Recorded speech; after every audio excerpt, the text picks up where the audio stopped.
Hello students, welcome to the class of strength of material. Student, last class में हमने principal stresses के सारे concepts देख लिए थे। मोहर सर्किल का पार्ट 1 पार्ट 2 भी हमने ऑलमोस्ट ख़त्म कर दिया है, राइट। अब आज जो हमारी क्लास होगी वो मेनली डिपेंड होगी नेक्स्ट चैप्टर पे, जिस चैप्टर का नाम है share force and bending moment diagram.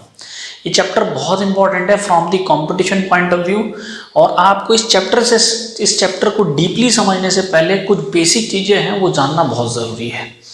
जैसे बीम क्या होता है, सपोर्ट्स क्या होती हैं, सपोर्ट्स पे रिएक्शंस कैसे एक्ट करती हैं, उन रिएक्शंस को कैसे फाइंड आउट किया जाता है, नंबर ऑफ कंस्ट्रेंट क्या होते हैं, नंबर ऑफ रिस्ट्रिक्टेड मोशंस क्या होते हैं, क्लियर है। स्टैटिकली डिटर्मिनेट बीम क्या होता है, स्टैटिकली इनडिटर्मिनेट बीम में क्या होता है, फिर बीम्स में जो स्टैटिकली डिटर्मिनेट है उसका डेरिवेशन करके उसे प्रूफ करना कि वो क्यों डिटर्मिनेट है, राइट। तो ये सारी चीज़ें पहले हम आज के इंट्रोडक्शन में देखेंगे। Basically this class is related to the introduction of shear force and bending moment diagram. First of all हमें ये बात करनी चाहिए कि पहले तो हमें इम्पोर्टेंस जाननी है कि what is the purpose of shear force and bending moment diagram in the strength of material, right. Strength of material में बेसिकली जो शेयर फोर्स डायग्राम और बेंडिंग मोमेंट डायग्राम है वो ड्रॉ क्यों किया जाता है, इसकी क्या ज़रूरत है, नीड क्या है। तो देखो बच्चों, सबसे पहले हम कुछ चीज़ें समझेंगे। क्या होता है, देखो बीम्स होते हैं, पहले हमें ये भी जानना है कि बीम होता क्या है। तो सबसे पहले हम बीम की बात करेंगे। तो बच्चों सबसे पहले जब हम बीम की बात करेंगे तो हमारे माइंड में एक पॉइंट आता है कि बीम को स्ट्रक्चरल मेंबर होना चाहिए, जिससे हम पर्टिकुलर एक उसको नाम दे रहे हैं। बिल्कुल सही बात है। तो बच्चों बीम बेसिकली क्या होता है, पहले हम बीम की बात करेंगे, ठीक है। बीम क्या होता है, एक स्ट्रक्चरल मेंबर होता है, और ये एक खास स्ट्रक्चर मेंबर होता है जिसपे एक खास तरीके का लोड एक्ट करता है हमेशा। तो बीम एक ऐसा मेंबर है जिसपे हमेशा ट्रांसफर शियर लोड होता है, जिसपे हमेशा ट्रांसफर शियर लोड होता है। देखेंगे बीम क्या है, अगर हम थोड़ा सा ग्राफिकल रिप्रेजेंटेशन से बताएं कि बीम क्या है। जैसे मान लो ये एक तरह से आपका बीम है, एक ऐसा स्ट्रक्चरल मेंबर जो सपोर्ट पर टिका हो। अब ये सपोर्ट कौन कौन सी होती हैं ये भी देखेंगे। जो सपोर्ट पर टिका हो और उस मेंबर पे हमेशा ट्रांसवर्स शियर लोड हो, उस मेंबर पे हमेशा ट्रांसवर्स शियर लोड हो। अब ये ट्रांसवर्स शियर लोड कैसे है, ठीक है, ये ट्रांसफर शियर लोड कैसे है। देखो हमारे पास दो डायरेक्शन होती है बच्चों, एक होती है लॉन्गिट्यूडनल डायरेक्शन, इसको हम क्या कहते हैं, इसको हम कहते हैं लॉन्गिट्यूडनल डायरेक्शन, लॉन्गिट्यूडनल डायरेक्शन, इसको हम कहते हैं लॉन्गिट्यूडनल डायरेक्शन। और एक होती है हमारी ट्रांसवर्स डायरेक्शन। तो ट्रांसफर डायरेक्शन कौन सी होती है, वर्टिकल, वर्टिकल वाली। ये जो है जो लाइन ऑफ एक्शन हुआ इसका, ये हमारी हो जाएगी ट्रांसवर्स डायरेक्शन, ट्रांसवर्स डायरेक्शन। अब ये जो लोड का लाइन ऑफ एक्शन है ये ट्रांसवर्स डायरेक्शन को मैच कर रहा है, इसलिए ये ट्रांसफर फोर्स है। ये क्या है, ट्रांसवर्स फोर्स है। लेकिन ये शेयर स्ट्रेस, शेयर फोर्स क्यों है, हमने कहा ना ट्रांसफर शियर लोड होता है। तो ये शेयर लोड क्यों है, इसका मतलब अगर हम इस बीम को दो तरीके से देखें, कैसे, एक तो इस तरह से देखें, इसको देखने के हमारे पास दो तरीके हैं, ठीक है। इस टाइप से अगर हम इसको देखें तब हमें पूरी पिक्चर समझ में आती है,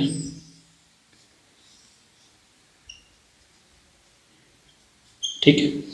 अब देखो बच्चों, ये जो शेयर फोर्स है, शेयर फोर्स क्यों है, क्योंकि ये हमेशा क्रॉस सेक्शन के पैरेलल लगेगा।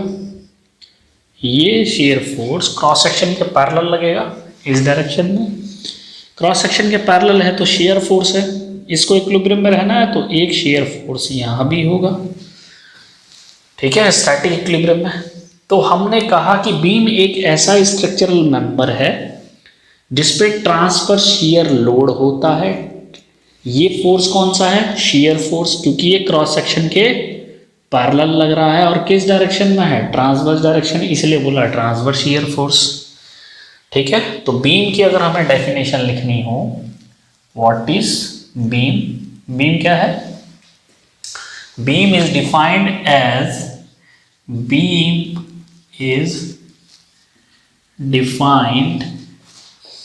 a structural member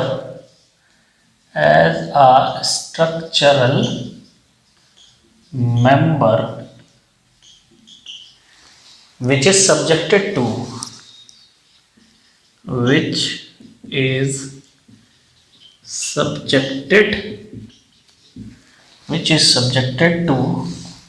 transverse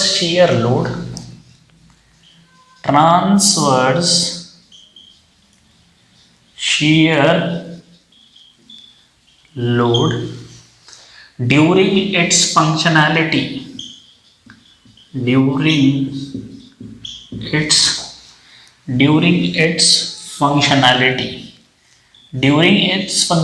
का मतलब है जिस पर्पस के लिए उसे बनाया गया है, ठीक है, ड्यूरिंग इट्स फंक्शनैलिटी। क्लियर है?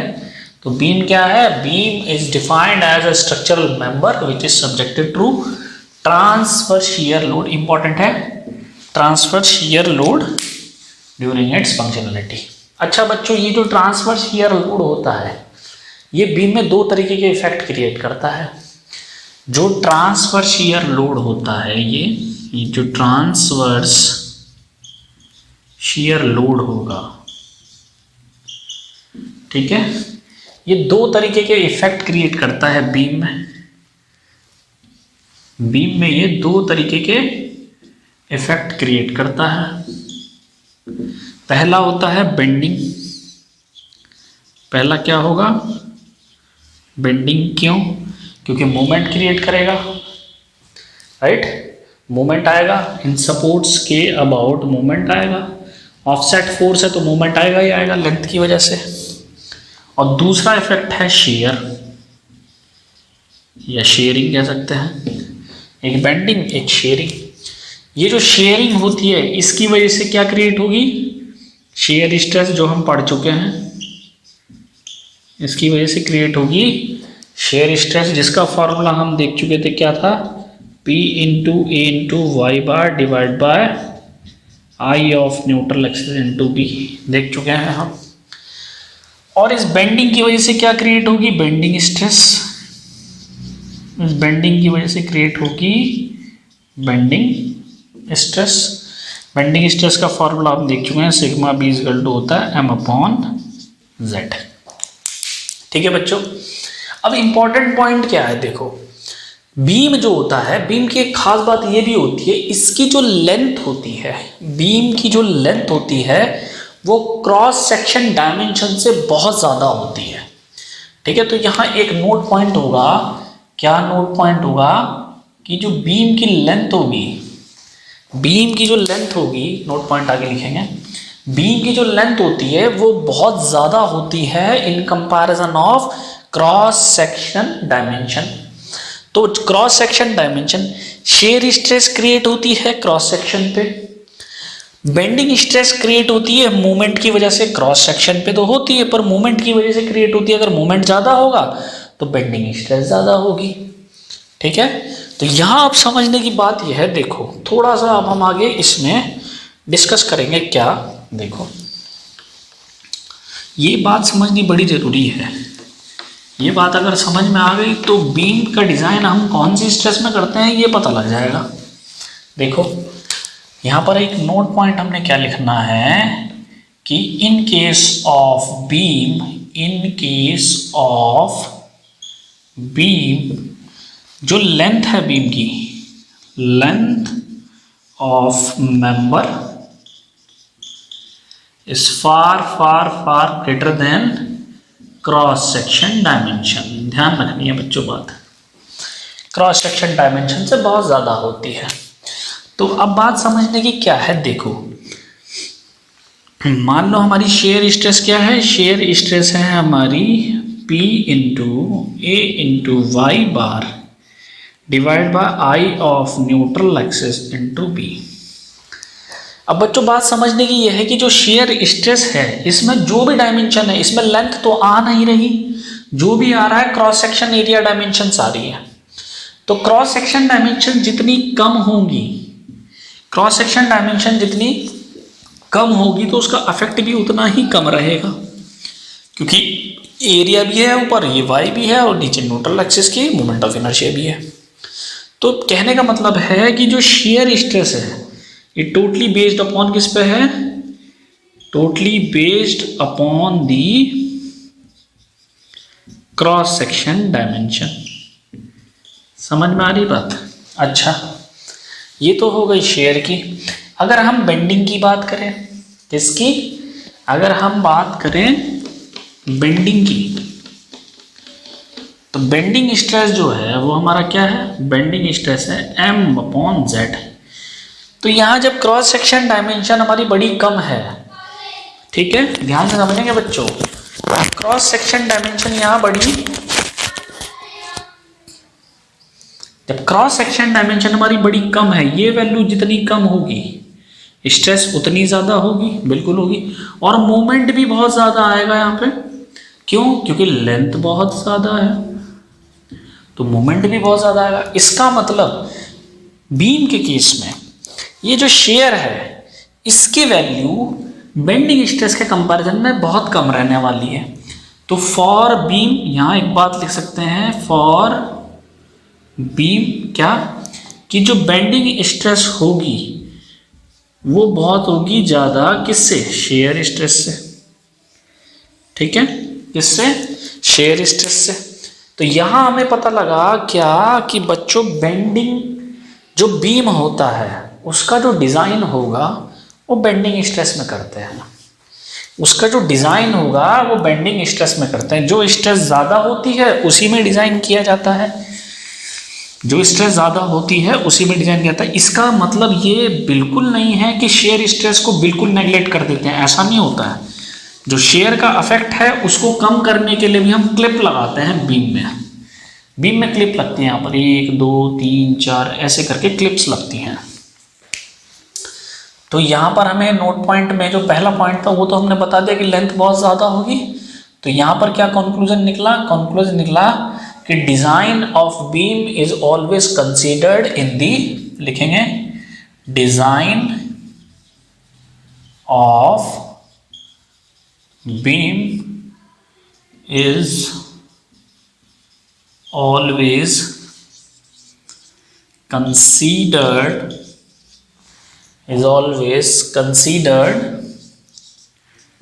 in the bending stress। ये बात ध्यान रखनी है, ठीक है। बीम का जो डिजाइन होता है बच्चों वो हमेशा बेंडिंग स्ट्रेस में किया जाता है। रीजन लेंथ ज्यादा होने की वजह से बेंडिंग स्ट्रेसेस ज्यादा आती है। क्लियर है? तो ये तो कहानी हो गई बीम की। बीम क्या है? बीम हमने बता दिया। अब बच्चों बीम टिका किस पे है? बीम टिका है सपोर्ट्स पे। तो हमें सबसे पहले सपोर्ट्स को समझना है, हमें सबसे पहले सपोर्ट्स को समझना है कि सपोर्ट कौन कौन सी होती हैं एक स्ट्रक्चर मेंबर पे, और उनमें क्या क्या हमारा वेरिएबल हो सकता है, ये हमें समझना है। ठीक है, तो अब हेडिंग डालेंगे टाइप्स ऑफ सपोर्ट। हेडिंग डालेंगे बच्चों टाइप्स ऑफ सपोर्ट, ये इंपॉर्टेंट है, very important. Types of support. देखो बच्चों मेनली हमारे पास दो तरीके की सपोर्ट होती हैं। मेनली हमारे पास दो तरीके की सपोर्ट होती हैं। पहली होती है सिंपल सपोर्ट, पहली होती है सिंपल सपोर्ट, और दूसरी होती है फिक्स्ड सपोर्ट। दूसरी होती है फिक्स्ड सपोर्ट। इसको बिल्डअप सपोर्ट भी कहते हैं। Build up support, build up support. दो टाइप की सपोर्ट होती हैं हमारे पास बच्चों। मेनली हमारे पास दो टाइप की सपोर्ट्स होती है, एक होती है सिंपल सपोर्ट, एक होती है फिक्स्ड सपोर्ट। तो सबसे पहले हम सिंपल सपोर्ट को देखेंगे। सबसे पहले हम किसको देखेंगे? सिंपल सपोर्ट को। तो अगर हम सिंपल सपोर्ट की स्टडी करें तो सिंपल सपोर्ट भी बच्चों तीन टाइप की होती है। सिंपल सपोर्ट तीन टाइप की होती है। पहली क्या होती है हमारी, पहली होती है हिंज सपोर्ट। इन सपोर्ट्स को अच्छे से समझना है बच्चों। हिंज सपोर्ट को पिन सपोर्ट भी कहते हैं। दूसरी होती है हमारे पास रोलर सपोर्ट, दूसरी होती है रोलर सपोर्ट, इंपॉर्टेंट है, वेरी वेरी वेरी इंपॉर्टेंट। और third one is the knife edge support, knife edge support. Knife edge support और रोलर सपोर्ट में एक स्मॉलर सा बेसिक डिफरेंस होता है, अदरवाइज जो नाइफ एज सपोर्ट होती है वो लगभग रोलर सपोर्ट जैसी ही होती है। तो सबसे पहले हमें बच्चों समझनी है हिंज सपोर्ट। ये हिंज सपोर्ट क्या होती है, ठीक है। हिंज सपोर्ट क्या होती है, हिंज सपोर्ट को देखो कैसे हम इसको शो करते हैं, ठीक है। इसको मुझे रब करना होगा। तो सबसे पहले हम पढ़ेंगे हिंज सपोर्ट। सबसे पहले हमने पढ़नी है हिंज सपोर्ट। हिंज सपोर्ट आपके दरवाजे जो होते हैं ना बच्चों, उसमें जो कहते हैं ना, देहाती भाषा में बोल देते हैं कब्जे। ये दरवाजों में क्या लगते हैं, कब्जे। बेसिकली वो हिंज है, वो क्या है, वो एक हिंज जॉइंट है। तो हिंज सपोर्ट को पढ़ते हैं पहले, hinge support. Hinge support, hinge support को पिन सपोर्ट भी कहते हैं। देखो बच्चों, सपोर्ट को दिखाने के तरीके क्या होते हैं। हिंज सपोर्ट को ऐसे दिखाया जाता है, इस तरह से, ठीक है। ये मेरी हिंज सपोर्ट है। सपोज मैंने कहा ये मेरा पॉइंट है, पॉइंट ए। देखो बच्चों, हिंज सपोर्ट होती है ना जो, उसमें एक तो रहती है वर्टिकल रिएक्शन। अब मैं आर ए पे देख रहा हूँ, किस डायरेक्शन में, वर्टिकल डायरेक्शन में, ठीक है। एक क्या हो सकती है, एक हो सकती है हॉरिजॉन्टल रिएक्शन। तो आर ए देख रहा हूँ किस डायरेक्शन में, एच डायरेक्शन में। और एक रहता है बच्चों मूवमेंट। एक क्या रहता है, एक रहता है मूवमेंट। तो जो मूवमेंट होगा ए पे, ये हमेशा ज़ीरो होगा। याद रखना। हिंज सपोर्ट कैसा होता है, मैं आपको प्रैक्टिकल एग्जांपल करके बताता हूँ। ये मैंने ऐसे पकड़ा हुआ है, ठीक है। अब देखो मैंने क्या किया, रिएक्शंस क्या होती हैं बच्चों, पहले इसे भी समझना है। रिएक्शन क्या होगी, किसी भी सपोर्ट पे कितनी रिएक्शंस हो सकती हैं, किसी भी सपोर्ट पे उतनी रिएक्शन हो सकती है जितने नंबर ऑफ मोशन उस सपोर्ट पे रिस्ट्रिक्टेड कर सकते हैं हम, ठीक है। क्योंकि अगर मोशन रिस्ट्रिक्ट होता है, रिएक्शन तभी क्रिएट होती है। अगर कोई मोशन ही रिस्ट्रिक्टेड नहीं है तो रिएक्शन क्रिएट नहीं होती है। तो यहाँ पर एक नोट पॉइंट करने वाला ये है बच्चों, बात ध्यान देने वाली, क्या ध्यान देने वाली बात ये है कि number of reaction at any support, number of reaction at any support क्या होगा, बराबर होगा number of restricted motion, number of restricted motion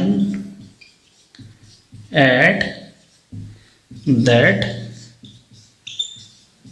support, number of restricted motion at that support। किसी भी सपोर्ट पे कितनी रिएक्शन हो सकती है, जितने मोशन उस सपोर्ट पे रिस्ट्रिक्ट हो सकते हैं। अब मान लो रिएक्शन इन एक्स डायरेक्शन। अब देखो ये है मेरे पास, मान लो मैंने इसको ऐसे पकड़ा, अब मैंने यहाँ से एक फोर्स लगाया तो ये मूव कर रहा है इस डायरेक्शन में ही। क्यों, क्योंकि ये यहाँ से फिक्स्ड है, तो ये रिएक्शन आएगी एक एक्स डायरेक्शन में, आर ए एच। एक वर्टिकल डायरेक्शन में आ रही है, कैसे, इसको हमने वर्टिकल किया, अब मैं वर्टिकल फोर्स लगा रहा हूँ तो रिएक्शन आएगी क्योंकि ये रिस्ट्रिक्टेड है। लेकिन हिंज पे मोशन रिस्ट्रिक्टेड नहीं होता, ये मूव कर सकता है इस तरीके से, ये मूव कर सकता है। तो मोशन अगर रिस्ट्रिक्टेड नहीं है तो मूवमेंट रिएक्शन नहीं होगी। तो मूवमेंट रिएक्शन एट ए, इसे मूवमेंट रिएक्शन कहो तो ज़्यादा अच्छा है। मूवमेंट रिएक्शन एट ए मस्ट भी होना क्या, जीरो। तो जो हिंज सपोर्ट होती है बच्चों, उसमें दो रिएक्शन हो सकती है। ये भी तब होगी जब एक्स डायरेक्शन में कोई फोर्स होगा, ठीक है। अच्छा, तो यानी कि हिंज सपोर्ट की प्रॉपर्टी क्या होगी, क्या कि एट हिंज सपोर्ट, यहां लिखेंगे at hinge support, hinge support, at hinge support there can be, क्या लिखें, there can be two reaction, there can be two reaction, कौन कौन सी, एक तो R A in horizontal direction और एक होगा R A in vertical direction, and moment reaction at point A must be क्या होना चाहिए, 0। ध्यान रखना, there can be two reaction R A H R A we and moment reaction at point A must B 0। यानी कि hinge पे कोई भी मोमेंट रिएक्शन होती नहीं है, मोमेंट को हम रेस्ट्रिक्ट नहीं कर सकते हिंज की। ऐसे ही जो दरवाजों में जो जॉइंट होता है, ठीक है, जिन्हें हम हिंदी भाषा में कहते थे कब्जे, कब्जों को अगर मूव करोगे तो मूवमेंट आपको रिस्ट्रिक्टेड नहीं होता, आराम से वो मूव कर रहा है, यानी कि कोई भी मूवमेंट रिस्ट्रिक्टेड नहीं है। मूवमेंट का जो मोशन है वो रिस्ट्रिक्टेड नहीं है। अगर मूवमेंट का मोशन रिस्ट्रिक्टेड होगा तब जाके हमारी मूवमेंट रिएक्शन होगी। तो ये खास बात थी। तो हिंज पे दो ही रिएक्शन अवेलेबल हो सकती है, एक हॉरिजॉन्टल डायरेक्शन में, एक वर्टिकल डायरेक्शन में। और हॉरिजॉन्टल डायरेक्शन में तब होगी जब कोई फोर्स होगा इन हॉरिजॉन्टल डायरेक्शन में, ठीक है, या टेम्परेचर वेरिएशन हो। टेम्परेचर वेरिएशन हो तो ये एक्स डायरेक्शन में भी मूव करने की कोशिश करेगा, ठीक है। तो ये तो हो गई हिंज और पिन सपोर्ट। नेक्स्ट बात करते हैं रोलर सपोर्ट की। अब रोलर सपोर्ट में क्या होता है, देखो रोलर सपोर्ट को कैसे दिखाते हैं, ठीक है। बात करेंगे हम रोलर सपोर्ट की। अब आएगा, ये हो गया हमारा रोलर सपोर्ट। रोलर सपोर्ट क्या होगा बच्चों, उसको कैसे दिखाते हैं, उसको दिखाने के दो तरीके होते हैं। या तो आप उसको दिखाओ इस तरीके से, ठीक, या तो ऐसे दिखाओ, ये पॉइंट ए आ गया, ठीक है, या तो उसको दिखाओ इस तरीके से, या उसको दिखाओ सिंगल रोलर से,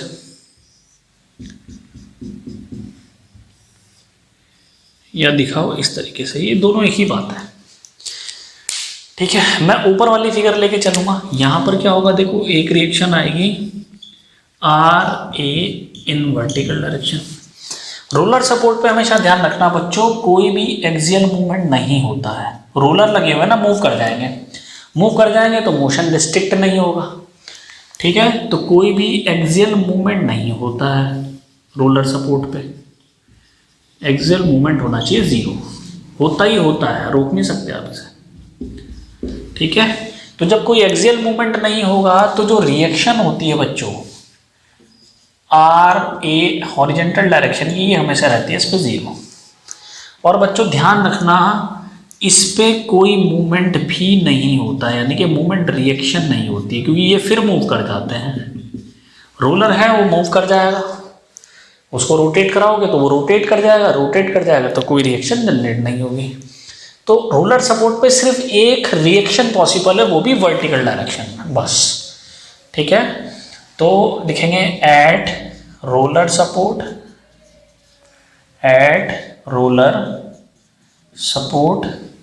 ओनली वन रिएक्शन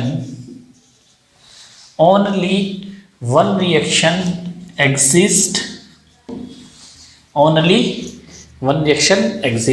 ठीक है। कौन सी होगी, आर ए वी सिर्फ एग्जिस्ट करेगी, आर ए एच 0 होगी, and movement reaction at point A 0 होगा।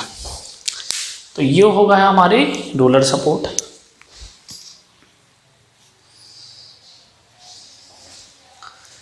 ये क्या हुआ बच्चों, ये हुई हमारी रोलर सपोर्ट। क्लियर है?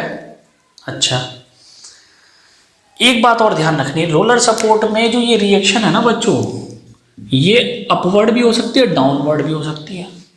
क्यों? क्योंकि ये रोलर जो होते हैं वो एक रेल में फिक्स्ड होते हैं।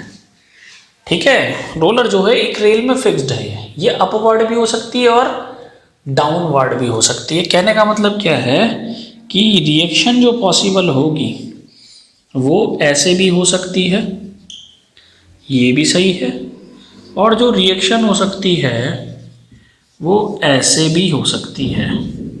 ठीक है, ये वर्टिकल डायरेक्शन हो गई, ये भी हमारी सही है। अच्छा, ये कब होगी रिएक्शन? ऊपर से कब आएगी? जब नीचे से लोड लगेगा, और जब ऊपर से लोड लगेगा तो नीचे से रिएक्शन आएगी। तो ये दोनों पॉसिबल हैं रोलर सपोर्ट में। ठीक है, नाइफ एज सपोर्ट जो होती है बच्चों, उसमें ये case possible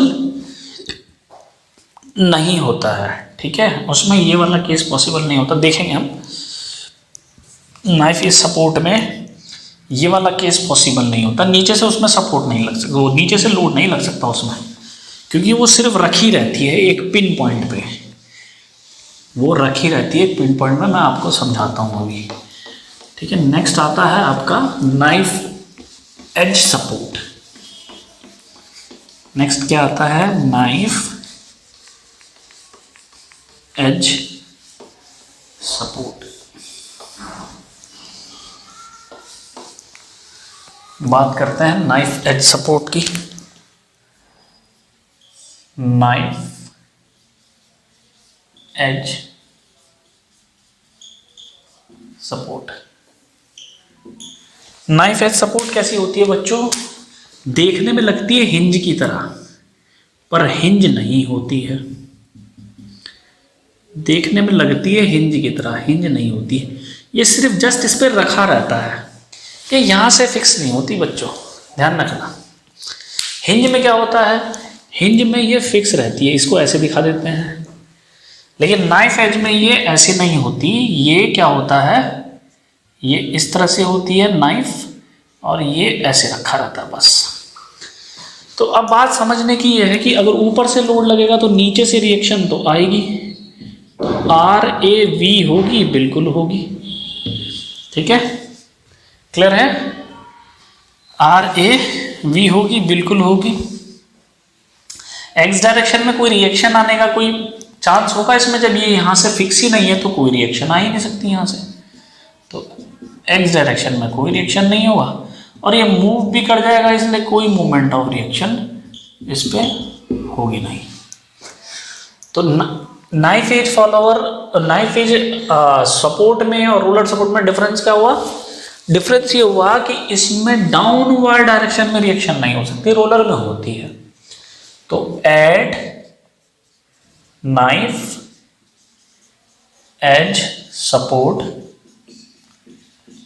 at knife edge support में क्या होगा? शॉर्ट में लिखते हैं RA वर्टिकल डायरेक्शन में होगा, बिल्कुल होगा, ये एग्जिस्ट करेगी। क्लियर है? अच्छा, RA हॉरिजॉन्टल डायरेक्शन में होगा? No, zero. मूवमेंट होगा? नो, मूव कर जाएगा तो मूवमेंट रिएक्शन नहीं होगी। ठीक है, क्या ये वाला केस पॉसिबल है? वर्टिकल डायरेक्शन में रिएक्शन होगी, बिल्कुल होगी। क्या ये वाला केस पॉसिबल है? क्या ये वाला केस पॉसिबल है? नहीं, ये वाला केस इसमें पॉसिबल नहीं है, क्योंकि ये केस तब आएगा जब ये ऊपर से नीचे से लोड लगेगा, नीचे से लोड ये फिक्स तो है नहीं है, तो उठ जाएगा, तो रिएक्शन नहीं आ पाएगी। समझ में आ रही है बात? तो ये हो गई knife edge support. Basically we have discuss the simple support, और सिंपल सपोर्ट में हम कैटेगराइज कर चुके हैं। फर्स्ट वन क्या थी? First was the hinge support, and next one roller, और last one is the knife edge support. ठीक है, next move on to the fixed support. Fixed support को हम क्या कहते हैं? It is also called build in या build up support. ठीक है, बिल्ड इन सपोर्ट भी कह देते हैं, बिल्डअप भी कह देते हैं। ठीक है, देखो वो भी कुछ इसी तरह से है, और वो सबसे इंटरेस्टिंग केस है क्योंकि पूरे कैंटिलीवर बीम में आपकी फिक्स्ड सपोर्ट चलती है और उसको समझना बड़ा ज़रूरी है, उसको समझना बहुत ज़रूरी है। ठीक है, देखो फिक्स्ड सपोर्ट इंपॉर्टेंट है। ठीक है, फिक्स्ड सपोर्ट क्या होगी, इसको कैसे दिखाते हैं, देखो इसको दिखाएंगे ऐसे।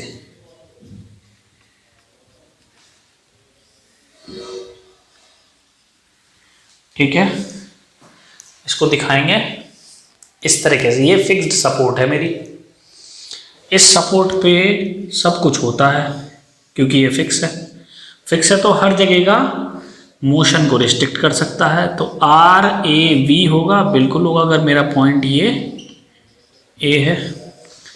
आर ए एच होगा, बिल्कुल होगा। क्या मूवमेंट होगा, movement of resistance, sorry movement of resistance कह रहा हूँ, movement of reaction at A point पे होगी, बिल्कुल होगी। ये भी एग्जिस्ट करेगी क्योंकि ये मूव नहीं करेगा ना रोटेट करेगा। तो यही एक ऐसी सपोर्ट होती है जिस पे सारे मोशन रिस्ट्रिक्ट हो सकते हैं। ठीक है, number of restricted motion can be infinitive at fixed support. यहाँ पर नोट पॉइंट लिखना, वेरी नोट पॉइंट है यहाँ पर पहला। चलो नोट पॉइंट तो बाद में देखेंगे, पहले देख लेते हैं। At fixed support, at fixed support पे क्या होगा, शॉर्ट में लिखेंगे। क्या हॉरिजॉन्टल डायरेक्शन में होगी रिएक्शन, बिल्कुल होगी, एग्जिस्ट करेगी। अच्छा, रिएक्शन तभी होगी जब फोर्स होगा, ध्यान रखना, फोर्स नहीं होगा तो रिएक्शन कैसी। ठीक है, न्यूटन का थर्ड लॉ क्या कहता है कि एक्शन जो है वो रिएक्शन के बराबर होगा। ठीक है, आर ए वी क्या होगी, एग्जिस्ट करेगी, बिल्कुल करेगी। क्या मूवमेंट रिएक्शन एग्जिस्ट करेगी पॉइंट ए पे, बिल्कुल करेगी। ठीक है, और एक नोट पॉइंट और हमें ध्यान रखना है, क्या कि at fixed support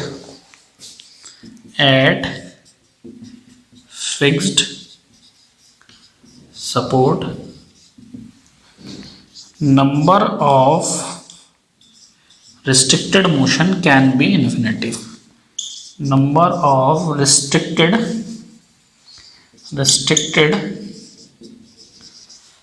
motion can be infinitive या infinite, ध्यान रखना, क्योंकि ये फिक्स्ड है तो कितने भी इसमें रिएक्शंस हो सकती है। डिपेंड करेगा फोर्स कौन कौन से डायरेक्शन में लगा है। 3 डायमेंशन में होगा तो 3 डायमेंशन की रिएक्शन आ जाएगी। ठीक है, तीनों मोमेंट रिएक्शन आ जाएगी। ये हम मोमेंट रिएक्शन किसकी बात करेंगे, 2 डायमेंशन में किसकी बात होती है, एक्स वाई प्लेन की, ये हम देख चुके हैं। तो बच्चों, from the shear force and bending moment diagram point of view, ये जो मैंने आपसे अभी डिस्कस किए हैं, the support that we have discussed right now, the supports are very important from the shear force and bending moment diagram. तो आपको ये ध्यान रखनी है, इतनी सपोर्ट्स काफ़ी हैं।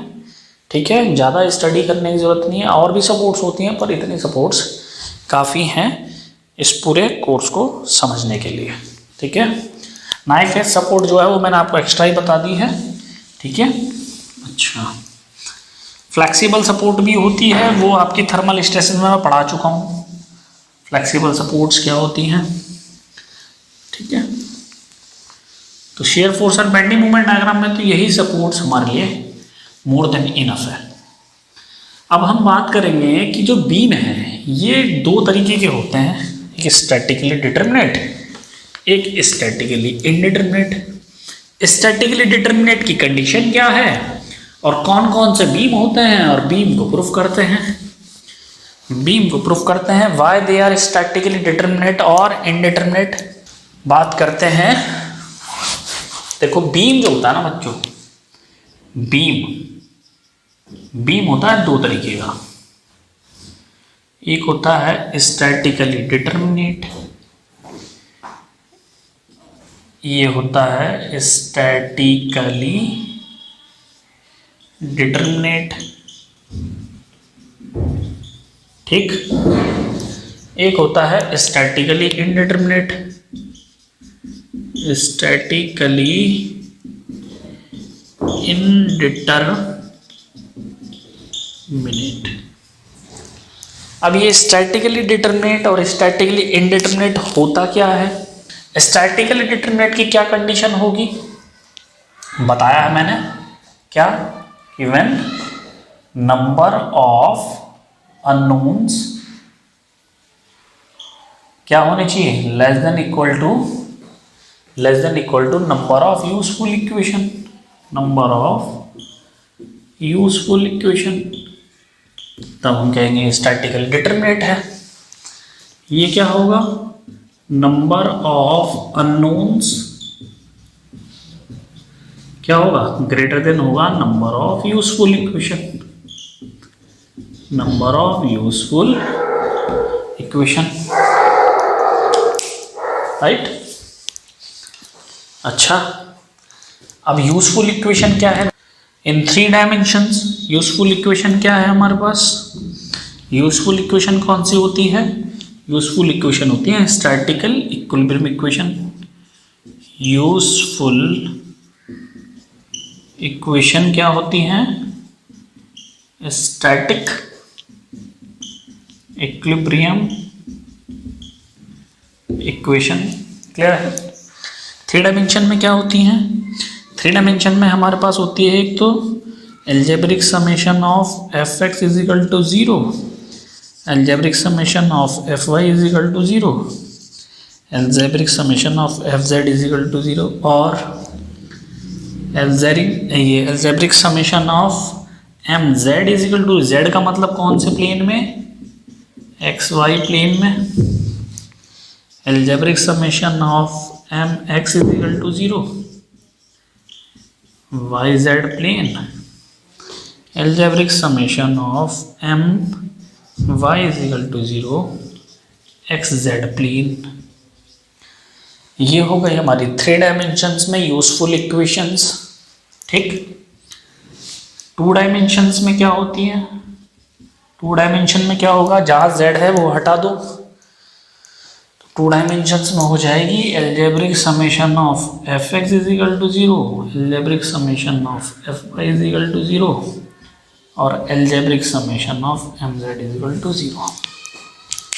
ये हमारी यूजफुल इक्वेशन होगी in 3 dimension and 2 dimension, right. अच्छा, स्टैटिकली डिटरमिनेट बीम जो होगा उसमें क्या होना चाहिए, जो नंबर ऑफ अननोन्स है, नंबर ऑफ अननोन्स क्या है, नंबर ऑफ रिएक्शंस, ठीक है।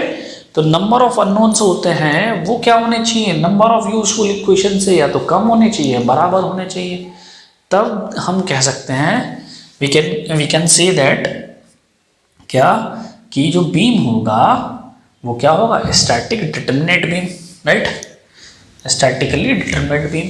तो अगर हम स्टैटिकली इनडिटरमिनेट बीम की बात करें तो उस केस में क्या होगा, in that case number of unknowns will be greater than the number of useful equation. अब बात करते हैं कि कौन कौन से बीम स्टैटिकली डिटरमिनेट होते हैं और स्टैटिकली इनडिटरमिनेट होते हैं, ठीक है। और वो होते हैं तो क्यों होते हैं ये जरूर पढ़ना है हमें कि क्यों होते हैं भैया, अगर है तो प्रूफ कैसे करें।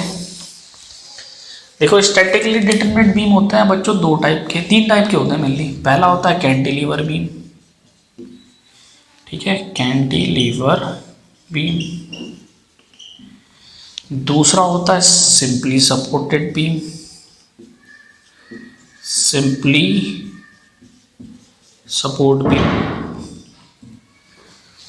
Simply support beam. थर्ड होता है overhanging beam, over hanging beam. और सिंपली सपोर्ट बीम में भी बच्चों एक स्पेशल केस होता है, वो होता है स्टैटिकली डिटरमिनेट। ठीक है, सिंपली सपोर्टेड बीम क्या होता है पहले उसको ही देखेंगे, होता क्या है सिंपली सपोर्टेड बीम। ठीक है, इसमें मेनली कौन सा होता है, इसमें होता है आपका कॉन्टिन्यूअस बीम, फिक्स्ड बीम। ठीक है, ये हमें पढ़ने नहीं है वैसे तो।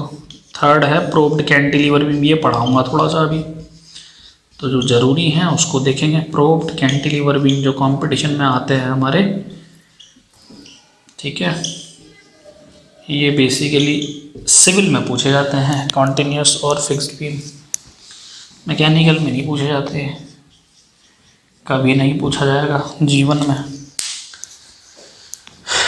प्रोब्ड कैंटिलीवर बीम देखेंगे, सिंपली सपोर्टेड बीम देखेंगे। ठीक है, देखो ये स्टैटिकली डिटरमिनेट होता है। सिंपली सपोर्टेड बीम में भी एक चीज़ समझने की है, उसको देखेंगे सबसे पहले, फिर मूव करेंगे आगे की ओर। ठीक है, फिर हम मूव करेंगे आगे की ओर।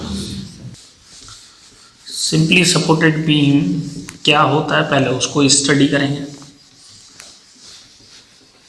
एक ऐसा बीम जिसकी सिंपल सपोर्ट हो उसको सिंपली सपोर्ट बीम कहेंगे। ठीक है, सिंपल सा है ये, simply support beam, simply supported beam कर लो इसको। एक ऐसा बीम जिसकी सपोर्ट बड़ी सिंपल हो, नाम से पता चल रहा है। लाइन से दिखाऊंगा मैं, किसी भी बीम को मैं क्या दिखाऊंगा, लाइन से दिखाऊंगा। एक ऐसा बीम जिस पे सिंपल सपोर्ट हो, सिंपल सपोर्ट पढ़ी है ना हमने, ये हो गया। देखो इसमें दो केस है बच्चों जो समझना है। बच्चों सारे डाउट क्लियर करूंगा यहाँ पर। दोनों मैंने हिंज सपोर्ट ले ली मान लो, ठीक है। तो अगर सिंपल सपोर्ट बीम की अगर बात करें तो उसकी डेफिनेशन क्या होगी कि जो वो बीम जो होता है उसके जो एंड होते हैं, ये जो एंड्स होते हैं ये हमेशा सपोर्टेड रहेंगे। सपोर्ट कहीं बीच में नहीं होगी, कहाँ होगी, एंड्स पे। The beam which is having support at its ends, ध्यान रखना। अगर सिंपल सपोर्ट बीम की डेफिनेशन अगर हमें देखनी है तो हम क्या कहें कि एक ऐसा बीम जिसके एंड्स पे सपोर्ट होती है उन्हें हम कहते हैं सिंपल सपोर्ट बीम। अब देखो यहाँ पर क्या है बच्चों, ये मैंने हिंज ले लिया, ठीक, ये भी मैंने हिंज ले लिया। अब हिंज में क्या प्रॉब्लम है ये देखेंगे। हिंज में बहुत बड़ी प्रॉब्लम है। कब आती है ये प्रॉब्लम ये भी देखेंगे। पहले मैं सिंपल सपोर्टेड बीम लेके चल रहा हूँ और यहाँ पर लेके चल रहा हूँ with no temperature variation, with no temperature variation and axial movement, with no temperature variation and axial movement। axial movement का मतलब है axial force, ऐसे समझ लो, एक्सियल फोर्स, ठीक है। एक्स डायरेक्शन में कोई फोर्स नहीं है। सिंपली सपोर्टेड बीम में फोर्स तो कहीं भी हो सकता है, लेकिन उसकी फ्री जो एंड होंगी, उसके जो एंड्स होंगे वहाँ सपोर्ट होगी, तो उस बीम को हम कहते हैं सिंपल सपोर्ट बीम। डेफिनेशन लिखने की ज़रूरत नहीं है। तो देखो अब बच्चों, क्या ये सिंपली सपोर्ट बीम है, नहीं सॉरी, क्या ये स्टैटिकली डिटरमिनेट बीम है, इसको प्रूफ करता है। मान लिया ये पॉइंट ए है, ये पॉइंट मेरा बी है, तो एक रिएक्शन होगी किस डायरेक्शन में, वर्टिकल डायरेक्शन में।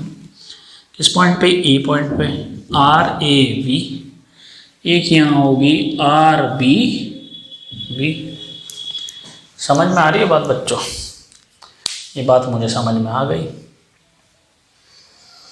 ये बात जो है मुझे समझ में आ गई। कोई एक्सियल फोर्स है? नहीं। कोई टेम्परेचर वेरिएशन है? नहीं। तो जब कोई एक्सियल फोर्स नहीं, कोई टेम्परेचर वेरिएशन नहीं, तो RAH हो जाएगी 0। ठीक है, यहाँ भी क्या हो जाएगा? RBH हो जाएगी 0। ठीक है, कोई मूवमेंट है? सपोर्ट पे देखते हैं, हिंज पे कोई मूवमेंट होता है? नहीं। तो मूवमेंट रिएक्शन भी क्या है? एट ए पे 0 और मूवमेंट रिएक्शन एट बी पे भी है 0। ये कंडीशन हमने देख ली। प्रूफ करते हैं। हम बात कर रहे हैं 2 डायमेंशन की, है ना? हम बात कर रहे हैं 2 डायमेंशंस की। ठीक है, पहले हम साइन कन्वेंशन देखेंगे बच्चों। फोर्स क्या, ये फोर्स शेयर फोर्स है ना, तो सबसे पहले हमें साइन कन्वेंशन देखना है, तब जाके हम कह सकते हैं कि हमारे साइन कन्वेंशन हो। वैसे भी हमें प्रूफ कर रहे हैं स्टैटिकली डिटरमिनेट है, ये इंडिटरमिनेट है, साइन कन्वेंशन की जरूरत नहीं है, वो आगे देखेंगे। तो लिखेंगे from static equilibrium equation.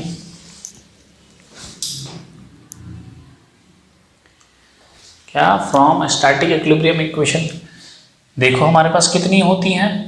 Algebraic summation of FH is equal to 0, algebraic summation of FY is equal to 0 और algebraic summation of MZ is equal to 0।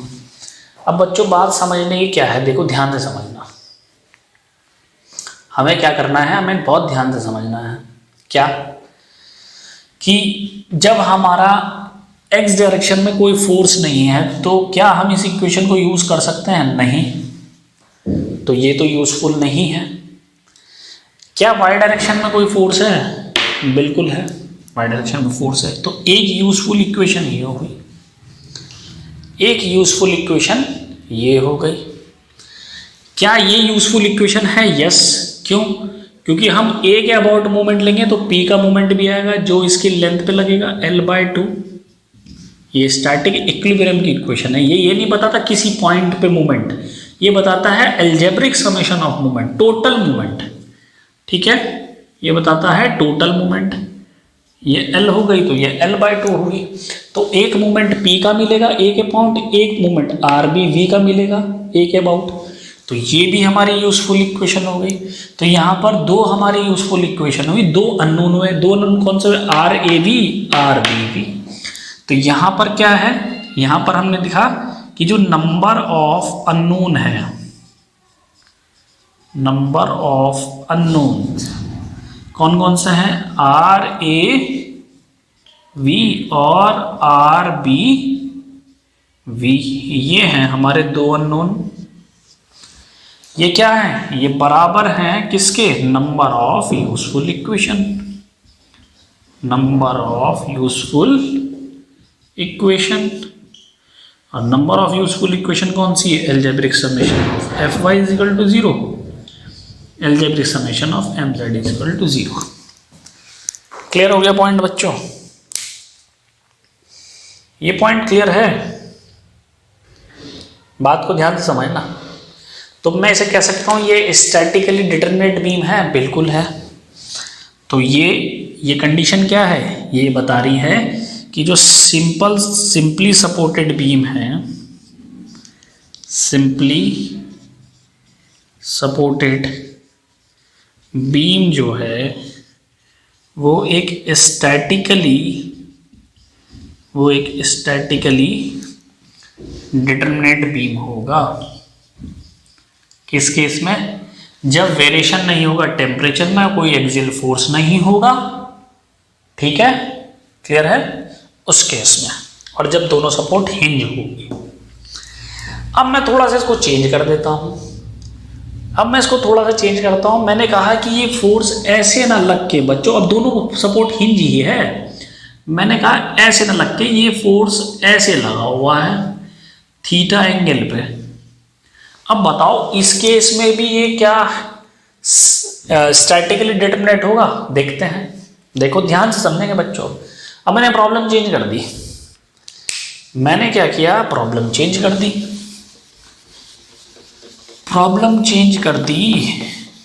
ठीक है, प्रॉब्लम मैंने चेंज कर दी। अब देखते हैं, मैं आपको ये कंसेप्ट क्लियर इसलिए करा रहा हूँ कि बच्चों को ये मालूम नहीं है कि सपोर्ट भले ही चाहे वो ही रहे, अगर मैं लोडिंग कंडीशन चेंज कर दूँ तो बीम स्टैटिकली इनडिटरमिनेट भी बन जाता है। ठीक है, बच्चों को ज़रा जानकारी अधूरी रहती है इसमें, तो वो डाउट मैं आपका यही शुरुआत क्लास में कर दे रहा हूँ। देखो हिंज मैंने चेंज नहीं करी, सपोर्ट मैंने चेंज नहीं करी, मैंने लोडिंग कंडीशन चेंज कर दी। जैसे ही लोडिंग कंडीशन चेंज करी तो एक कंपोनेंट मुझे मिल गया पी कॉस थीटा और एक कंपोनेंट मिल गया मुझे P sine theta. Axial force मिल गया, तो यहां हेडिंग डालूंगा विद टेम्परेचर वेरिएशन या एक्सियल फोर्स। टेम्परेचर वेरिएशन से भी एक्सियल मूवमेंट होता है, ठीक है, पर मैं यहां फैक्ट लेके चल रहा हूं सिर्फ एक्सियल फोर्स का। विद एक्सियल फोर्स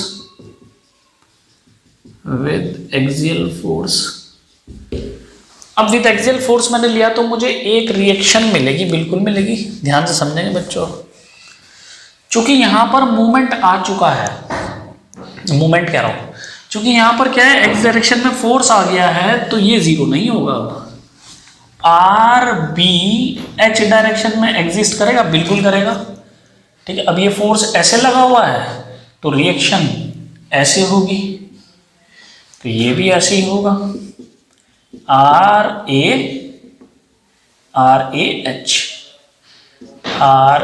एच होगा, बिल्कुल होगा। यानी कि बात समझने की यह है बच्चों। अब हमारी यूजफुल इक्वेशन कितनी हुई बताओ?